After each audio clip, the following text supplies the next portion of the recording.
عارف فيلم الجميلة والوحش؟ أهو الوحش ده طلع حقيقي.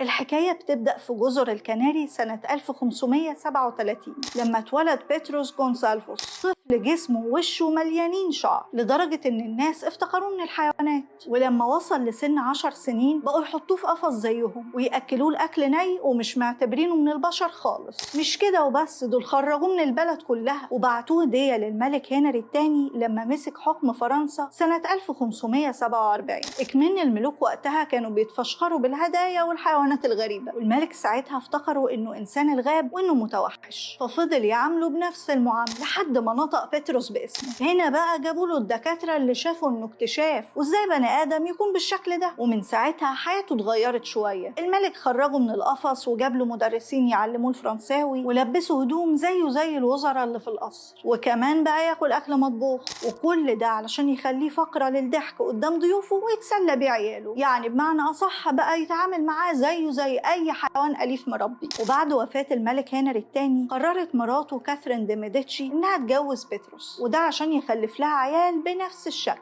شكلها كده كانت عايزه حاجه تسليها بعد المرحوم. المهم رسل عطا على كاثرين بنت واحد من الخدامين اللي كانت جميله جدا، وده كان سبب انها ما تشوفش العريس غير يوم الجواز. ومن كتر صدمتها في اليوم ده ساب لها بيتروس الاوضه كلها، وطبعا ما قدرتش ترفض لان ده امر من الملكه نفسها. بس مع الوقت حست كاثرين انه طيب وهادي، وبعد فترة قليلة خلفت منه 4 عيال، 2 منهم كانوا بنفس حالة بيتروس. وطبعا بكده يكون حصل اللي الملكة عايزاه، فبقت توجب مع الممالك التانية بفقرات بيتروس وعياله، اللي طبعا ما سلموش من الدكاترة في أي حتة يروحوها عشان يعرفوا إنه عن النادر ده. ومن كتر شهرة بيتروس بين الممالك الأوروبية الملكة أمرت برسمه هو وعياله الاتنين اللي شبهه، والصور موجودة في المتحف الوطني للفنون في واشنطن في قسم الحشرات والحيوانات العاقلة. ومع إن الملكة كانت متمسكة بيه، بس جت فترة عليها وزهقت، فبعتته هدية هو وعياله لدوق بارما الإيطالي، اللي بعت بنت بيتروس هدية لواحدة من عشيقاته عشان بعدها بفترة قليلة تتوفى مراته وبعدين يحصلها.